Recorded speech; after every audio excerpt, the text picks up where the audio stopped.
Greetings everyone, I am the Dire Duck. So, Murder Drones have finished unfortunately, and we don't seem to be getting any more official Murder Drones content coming any time within my lifetime, which works out to be about a year with the way I'm going, but we as a community are fortunate to have many fan projects in the work to provide us with more ND content for us to ravenously consume. However, when we look at the 8 released episodes with all the plot point, mysteries and characters that are all brought up, we find that at the end they all get crammed into those relatively short episodes, which does sadly mean that a lot of these elements get underdeveloped, abandoned or handled rather poorly. I'm sure we could all think of examples of this, the moments that for one reason or another got left out or undersold in the final product. That is what we're going to be discussing today. I have chosen several aspects of Murder Drones that, for one reason or another, never really got the attention they could have or should have gotten. I shall be discussing what the plot point is, my speculation as to why it wasn't included more or dropped entirely, and finally, how it could have been reincorporated back into the show, and what effect it would have had. Considering how many dropped plot points there are in the show, I don't have time to cover them all in one video, so if you'd like to see a part 2 of this video, remember to consume that like button and disassemble that subscribe button, as it feeds my endless hunger. You wouldn't want this duck to starve now, would you? Without further ado, let us begin. So first, we'll start off with a classic question of who killed Nori. This was a major part of both Khan and Uzi's character in the early episodes, with Khan having to mercy kill Nori with his own wrench, as she was slowly dissolving due to the nanite acid, and presumably would have turned into an emo puddle on the floor otherwise. Which, I imagine, wouldn't have been very fun for either of them. We must also not forget that a lot of Uzi's early motivation was dominated by her quest to find out more about her mother. However, we never really got any proper conclusion to this. Now, I know what some of you might be saying right now, but Dire, we did find out who killed Nori. It was N. What they're referring to is a scene in episode 7 where Nori is stated to recognise N from somewhere, which is a line that's all but meant to confirm that it was N that killed Nori. However, the thing is, this was never really followed up on. N doesn't seem to care, neither does Nori, and Uzi and Khan never even found out. You'd think that there'd at least be a conversation between them all about this, but no, there is never any kind of reckoning due to this information, so apart from the little nod that we had in episode 7, it's basically dropped from the show. So why was it dropped? Well, just like a lot of plot points and underused characters, it was first introduced in episode 1, and we all know that there's a lot of things that were established there that were never seen again, or were only brought up in very brief nods. Liam English most likely couldn't think of a good way to integrate it into the rest of the plot without grinding the show's already quick pace to a halt. After all, even in episode 7, the longest episode outside of the pilot, the episode that is so packed with all the different characters and things going on, they only gave it the most brief of mentions. Not to mention all the other plot lines and characters that got shafted during that episode. The less said about Dole, the better. So, how could this have been incorporated better in the show? Well, one fairly obvious suggestion would be to have Sim bring it up, either in episode 6 or in episode 7, in order to sow more distrust between N and Uzi, make it easier for Sim to manipulate and exploit them both, either as the solver or posing as Tessa. Tessa could have mentioned this during her attempt to convince N of the necessity of killing Uzi to save the world. She could have used this information to play on N's insecurities, say something to the effect of, "What do you think Uzi will do when she finds out you killed her mother?" It would have been a good bombshell to drop on at this point in the show, and give N another thing to be nervous about. The information could have been revealed to Uzi before she links back up with N, causing her to spiral upon finding out, and being the inciting factor that allows Sin to take possession of Uzi. Alternatively, Sin could have just brought it up publicly to the both of them after her reveal in episode 7, as a way to mess with the pair of them. Now, to be honest, I don't think this would have broken up the pair in either instance. One good heart-to-heart would have likely resolved the issue, especially considering the circumstances, but it may have caused enough hesitation to give Sin a window to make an attack, which at that point would have most likely been the goal. Either that, or Sin just wanted to do it for a laugh, which, considering the fact this is Sin we are talking about here, is very much possible. Another forgotten aspect of the show is how the Murder Drones actually work. So, in the pilot, several key details about the Murder Drones are established. One of them being is that they need to kill the worker drones in order to drink the oil to survive, as failing to do so causes them to overheat. Another fact is that for whatever reason, the Murder Drones burn in the sunlight, so they can only really effectively operate at night or indoors. Now, if you haven't already clicked on, this basically makes the Murder Drones robot vampires, which is exactly what Liam himself said he was going for originally. However, these well-defined rules were quickly fell by the wayside and were basically never brought up again. This is with the exception of in episode 4 where we see Uzi being affected by the sunlight at the end of the episode, which only really served to show that Uzi had basically become a fleshy murder drone herself, and in the finale, where Uzi uses the raw power of the sun to burn Sin's core to a crisp. Though again, for some reason, Uzi then becomes immune to the sunlight in that instant and doesn't get burnt herself. So they're playing quite loosely with the rules, as you can see. So why did they drop the details? Well, this question has actually been brought up before to Glitch, and the answer is a bit muddy. Basically, they don't quite outright say that these points were fully dropped, but they judge that these details were not that important in the grand scheme of things, and that we shouldn't really think too hard about them. They suggested that things like the murderer needing to consume oil is something that does happen, but only off screen. So they don't seem quite sure themselves if these facts are still canon or not, but what they do seem sure about is that we should apparently not focus too much on these details, which I would say is questionable writing to say the least, but there you go. If I were to guess, they gave these facts a soft retcon, as they felt it caused too many limitations, and they were unwilling to put in the time and resources necessary to fully develop these ideas in a satisfactory way. They probably felt it would have limited the creativity and restricted what they could have done otherwise, so instead decided it would be better to quietly drop these plot points, in order to allow them to have more time to pursue newer and what they felt to be more interesting plot threads.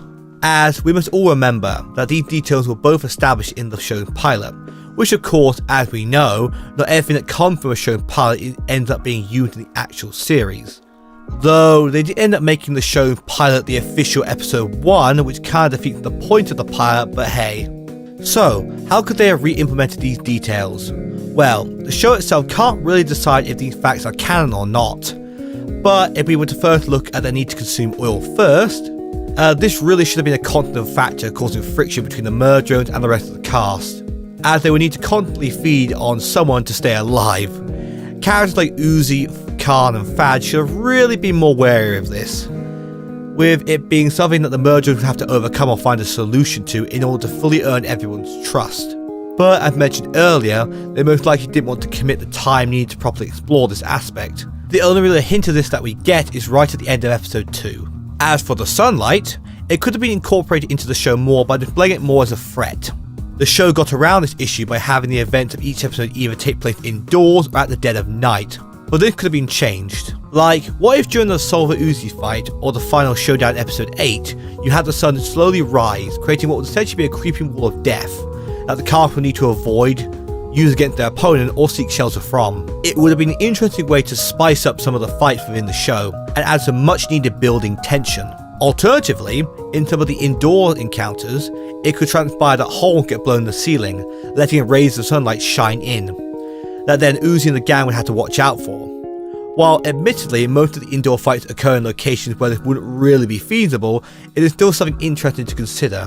We have time for one more today, so we'll go with probably the most forgotten aspect in the whole show, poor old Jay. Now, I do have a lot to say about Jay, far more than I have time for right now, but I do plan on making a dedicated video about her in the future, so look forward to that. But I couldn't not mention everyone's favourite character that got killed off, only to be brought back, only to be killed off again, and then brought back again, only to do nothing with worth in the final. What makes it all so strange is that they kept teasing and saying that Jay will be important later, she was going to have a role in the final, she was set up in episode 7 to fight all the other forgotten characters. Jay was finally going to be remembered and get to do something important again, only for nothing to really happen. Now, why is this? Does the show just really hate Jay that much? Well, when you really break it down, Jay mostly serves as a tool to move the plot forward and nothing really much more. Almost every appearance she makes post episode 1, her actions are either in service of the development of another character, or as a way to drive certain parts of the plot forward. The only real exception to this is in episode 5, where we finally get to see a bit more out of Jay, mainly her close connection with Tessa though, being shown the only thing she really seems to genuinely care about outside of the company of course. However, a lot of this interesting detail gets wasted when we find out that Tessa was actually Sin the entire time, with Jay just being her minion.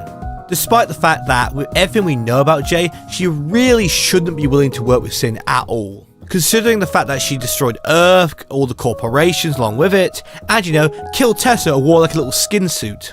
I suspect that Jay, just like other characters like Fad and Dole, was a victim of the show's rewrites around the mid to latter half of the season. as in her current state there is very little point to her being revived post episode 1, when they do so little with her in the end. Though, this hasn't stopped certain members of the community from simping for her though, so at the very least Jay can take solace in that, I guess. After all, she was lucky enough to get a plushie, which is more than I can say for the rest of the forgotten characters. So how can we fix this? Well, we could just leave her dead after episode 1, but that's boring, and I assume you all want to see more of Jay. So instead, why not reintroduce Jay and Tessa into the plot a little bit earlier, maybe having them show up in the chaos of episode 4 to contend for the key bug. You could have Jay and Tessa remind V and especially the end of their past, having Jay and Tessa being the ones responsible for inducing the comatose state we find N and V in episode 5, before themselves fleeing with the key bug towards the labs. This would prevent Uzi from pursuing them, as she'd be forced to hack into N and V's mind in order to fix them like she did in episode 5. This will also allow for more time to characterize Jay and Tessa, giving them more of an idea of who they are before we get to see them in the flashback, while giving them both more of a role in the plot and pushing the ambiguous status that Tessa and by extension Jay had pertaining to their motivations, well, before the reveal of episode 7 of course. This would also have the benefit of better connecting the events of episode 4, 5 and 6 together, making the flow of the episode feel more cohesive. Alternatively, we could do what everyone expected was going to happen, and have Jay be unaware of the testing twist, so then we would get to see what her reaction to that information would be, with Jay in all due likelihood turning against Sin and joining the rest of the gang in combating her, with the goal of avenging Tessa. This would be an actual reason to revive Jay, bringing her relationship with Tessa full circle and giving a purpose to their character dynamic.